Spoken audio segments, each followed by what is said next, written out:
Hello, this is Minter Chen. I'm professor of Management Information System at Smith School of Business and Economics at CSU Channel Island.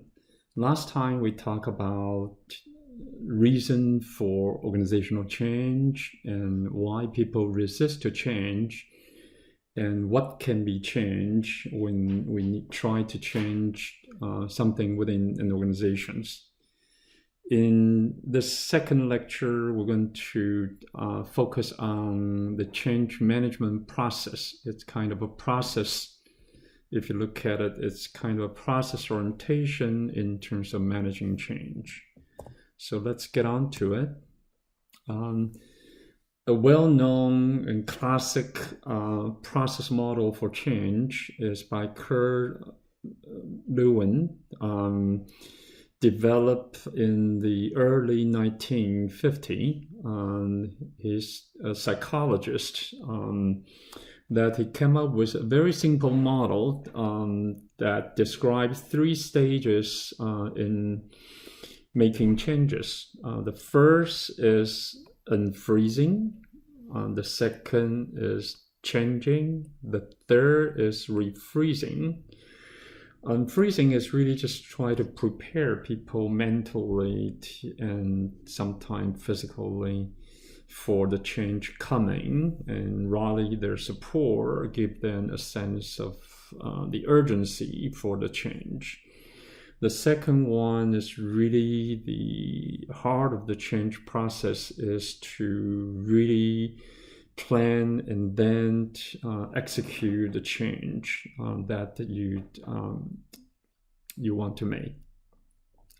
And the last is actually to stabilize the change that has been made such that it become a norm instead of exception. And sometimes the last stage, instead of referred to as refreezing, it's referred to as freezing. There are two videos. The first one is a little bit shorter. The second one is kind of a funny animated one about Lewin's three-stage process model of change. And if you're interested in the Kurt Lewin's background, this is the link from Wikipedia. So let's drill down a little bit in each of the stage. First of all, Lewin used kind of frozen ice as an analogy that when people, before the change, people are frozen in their current system policy rules.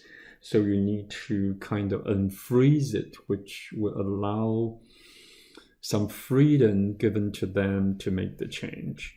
So in the unfreeze phase, we need to determine what needs to be changed. We certainly need to make sure there's a strong support from upper management, and particularly if you are not part of the upper management, getting the upper management support is very important. Create the needs for change, the urgency, but at the same time, listen and understand the doubter and people who are concerned about the potential change. So this is the unfreeze stage.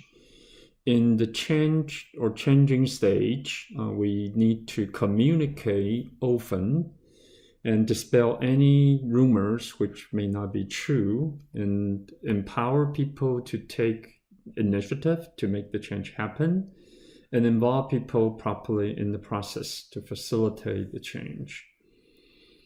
And once change has been made, and then it's the third and the last stage is refreeze. We need to anchor changes into the culture, make what has been changed part of the cultures, and develop ways to sustain the change so it become a norm instead of exception. Provide support and training so people feel comfortable in doing things the new way, and eventually celebrate the successful change that has been made. So make it easier for the organization to go through another cycle of change because of the success they have this time. So here's just a little bit more about the detailed issue that we have to deal with in each of the stage. In the unfreeze stage, we need to communicate our plan for change, develop a sense of urgency, which is very important, build coalitions, support from coalition could be from inside and outside, depends on the situations, and also allow the employee to participate, which they feel they are part of change instead of something which may be changed by the change. Unfreezing is really the stage to promote change. So you need to listen for clue from the naysayers, propose the change by reinforcing the benefit, or publicize the potential benefit of the change. Because if there's no benefit, why change in the first place? And seek and retain people's involvement, acquired trusted partner, and also experts, bring them in so they can help you to convince the internal naysayer, hopefully. And be prepared to defend and provide evidence why the change is needed. Appear your proposal to the audience as ideas, which people have different ideas how change can be made. You can kind of design your proposal to which you incorporate their ideas. And the last is understand and respect the reason for resistance. But then you need to figure out a way to address some of the concern and why they resist. Because the whole purpose in this unfreezing stage is you try to convince people to go along with your proposed change. In this stage, it will be very helpful to conduct, at least at the high level, some kind of force field analysis. This diagram probably show the methodology pretty clearly.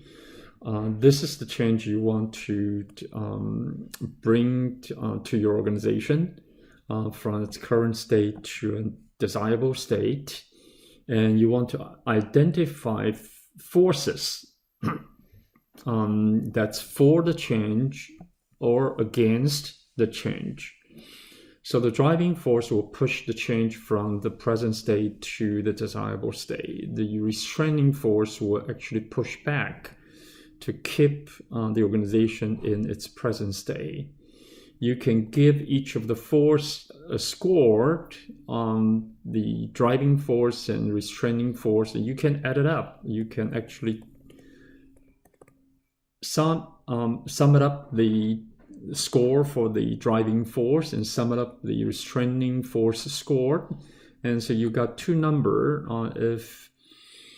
If the driving force is larger than the restraining force, then you have a better chance for success. And certainly you can deal with some of the restraining force on how you can reduce the concern, reduce its influence, at the same time enhance the driving force. Those driving force and restraining force can be at the organizational level, departmental or team level, or individual levels. And as I just mentioned, that you need to come up with measure to basically increase the positive force and then to decrease the negative force. That will give you a better chance to be successful in implementing the change. Changing is execute your plan and to facilitate the change along the way. You need to continue to provide support for the change management team. Second, it's very important you create small wins in shorter period of time. And this is a very important technique which can be very useful throughout your career. But you need to think about why small win, why after the big wins. If you remember, in the progressive principle, we also talk about small wins. We'll discuss this in the next slide a little bit. The third is to eliminate obstacle. I guess is to identify obstacle and then to address those obstacles or barrier and eventually eliminate them, or hopefully turn some of the obstacle become a supporting force for the change. Obstacle could be you don't have enough resources, you have some people strongly against it, and etc. When we talk about small win, basically we need to understand an issue in terms of scoping the change, which means decide the scope of the change. And if you overreach your change sponsor's broadest possible sphere of influence, you will fail. Which means if you target a really overreach goal, which considered overreach too much, then you're doomed to fail. However, if you define the scope that is too limited, remember the small win, then the success may not matter. So the small win that we just discussed earlier is kind of an example that you will actually build a big win by actually tackle it piece by piece. So you will have many small wins that you can achieve, and some of them you can achieve sooner than later, and then you can accumulate this small win, which you will build up your credit. Because if you're in charge of the change management team, a lot of people, bystander, may be waiting to see you fail. You need even the top management who may support you. Their support and confidence in you may not last for long if you cannot show some success. So building that small win is very important, which give you the credential to target something in longer term, which may need people's patience. But the small win build up your credential to tackle something bigger.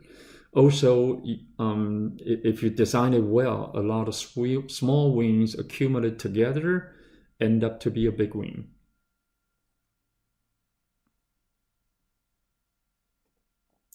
The last stage, refreeze, which is to make the change part of the norm. You want to publicize the success and share concrete result with employee or outside stakeholder. You reward people who adopt the change and recognize and give those who are supporting the change in the process. And also embrace continuous change. When we say refreeze, doesn't mean we just don't change anymore. We still need to have some kind of continuous improvement process in place. So there will be a feedback loop for a more gradual improvement down the road.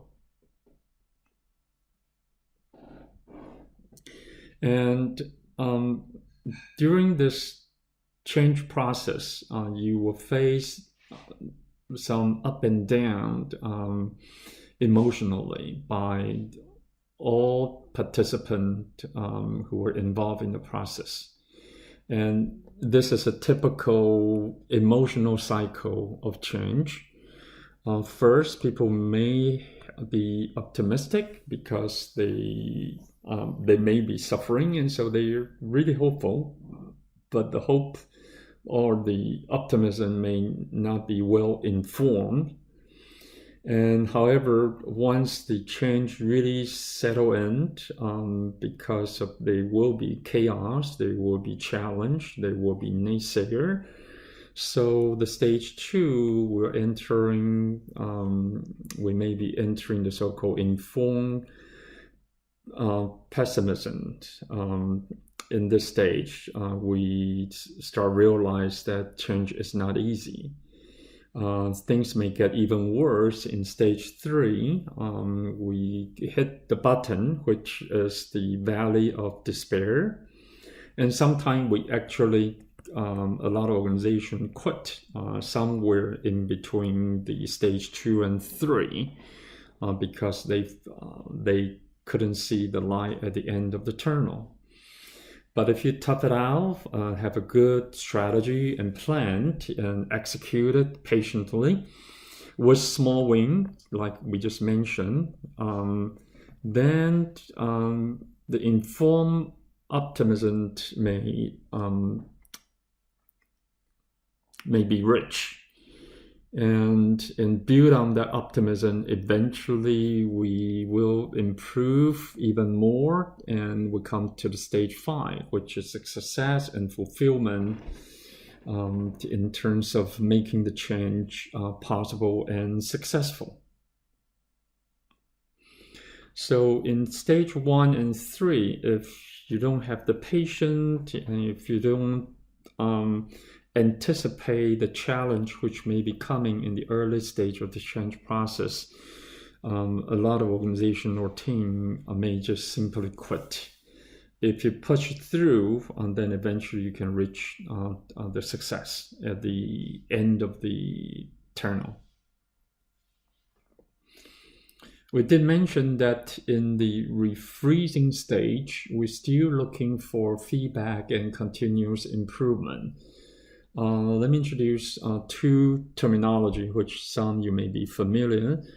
One is business process reengineering, simply we call it BPR, as noted here. The other is called total quality management, TQM. And these 2 kind of initiative in organizations, reengineering tends to be a more dramatic improvement. And TQM certainly is making change, but it's more continuous improvement. So it's more gradual improvement. And in change management theories or practice that we talk about in this lectures, we're primarily focusing on more dramatic change. TQM has its own methodology. It does bring in changes, but it's not as, to some extent, it may not be as challenged as this dramatic process reengineering type of dramatic change. So this is something you need to be aware of. This steep slope means the performance improvement that we try to reach in a shorter period of time, comparing to TQM, which the improvement is more gradual, more incremental.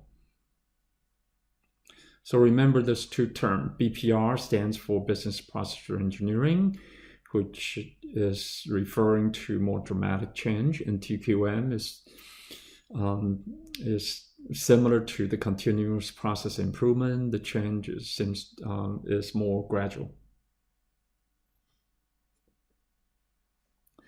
A more elaborated change management process proposed by Coders has 8 steps. You can find out more information about his methodology or process model.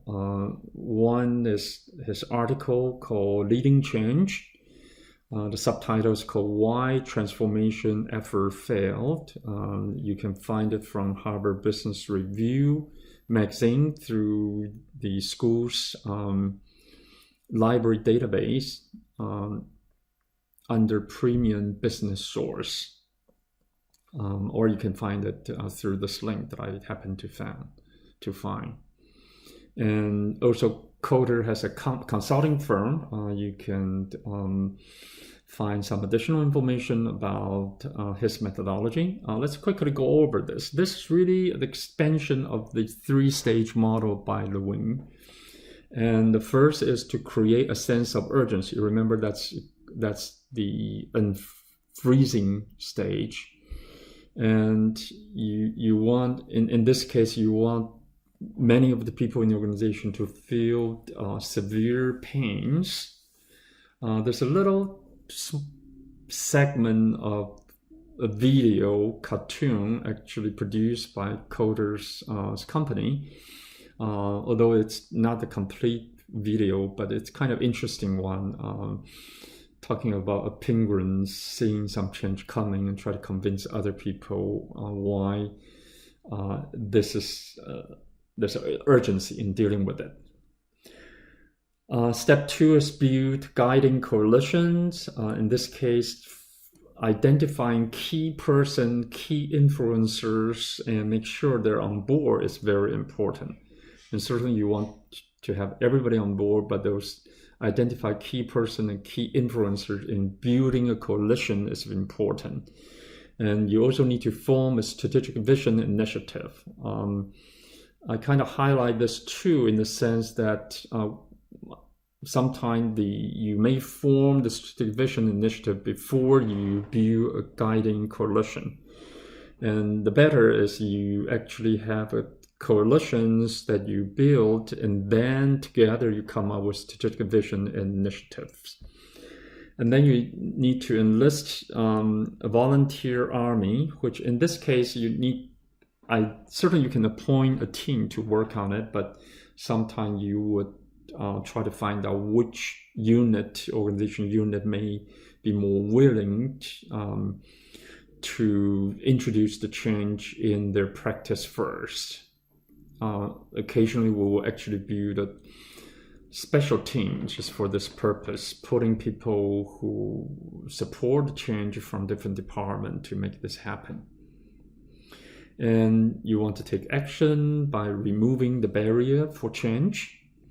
And once again, generate short-term win, small win, and short-term. So small, short-term.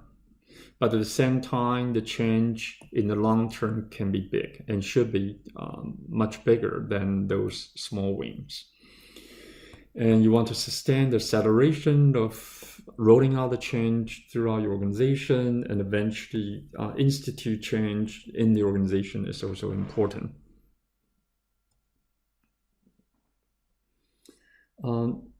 Here are two additional references. One is a nice document. It's written for HR, human resource professional, but I think it's pretty generic. You can benefit even you're not in the HR function. It's called Leading Effective Change. The second is a little book which may be out of print, but you can still get some used copy from Amazon, which I highly recommend it.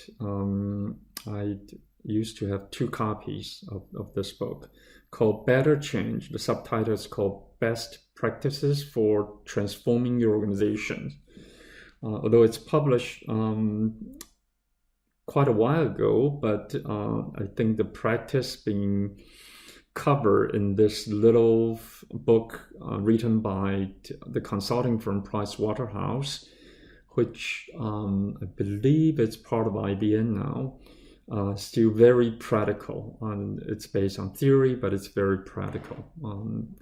Try and get hold of a copy of it if you wish, if you're interested in this change management topic. This guiding principle, I believe, came from this book. First, confront reality, the facts, the difficult facts that you have to change, so you can create an urgency of the change. And focus on strategic context for the change. So you have a little bit bigger picture. Sermon to a strong mandate, this is all kind of related. Set the scope intelligently, not too small, not too big. Remember, you want to think big, but when you set the scope, you want to set it the right level, and then at the same time try to build small and shorter term win when you implement it. build a powerful case for change, which is related to a strong mandate or sense of urgency for change. Let the customer drive the change. A lot of change came from the customer's demand. You also need to know the stakeholder, key influencers. Communicate change continuously during the unfreezing process and during the changing process, or even in the last stage, in the refreezing process, you still need to communicate, and so to reduce unnecessary confusion. Reshape your measure, performance measure, because if you don't change the performance measure, nothing will change. And so it is important that you not only change the business process, the organizational structure, but performance measures and the rewarding structure or incentive program need to be changed accordingly to give people the incentive to do things that the new change bring to the organizations. Use all levers of change, the process, the structures, the technology, the rewarding system. This is what we refer to as levers. We mentioned think big, leverage diversity, which means bring people with different background to bring different ideas to the table when you try to formulate the change strategy. Build the necessary skill and plan and execute swiftly. And integrate some of the initiative that you have, so there's a synergy. Sometimes organization may be involved in multiple change initiative, and you want to integrate them such that you can get the synergy out of it. So to summarize what we have, basically change occurred in response to shifts in internal external environment. It may be internally, maybe out of the internal growth and of the organization, the new leadership. Externally, it may be because of new technology, change in the marketplace, change in regulatory environment, etc. And organization member, we need to know that member of the organization's support for change may vary. So it could be from very active resistance to active support. We want to move them certainly from active resistance to active support by constantly communicate with them and to give them the sense of urgency that we have. And the third is to plan and implement change by following a change management process model, such as Lewin's 3-step process or Coder's 8 steps process model. Once again, Lewin's model is very simple. Just thinking about you have a frozen ice cube. You want to unfreeze it, make some changes, put in a container of different shape, and then refreeze it so they will change to another forms. So it's unfreeze, change, then refreeze. Pretty simple, but it can be very useful if you're thinking about the change that you have to carry out in this 3-stage or even 8-stage process model. It will give you some guideline and things that you can follow to make the change much easier for you. Okay, that's it. Thank you. Bye-bye.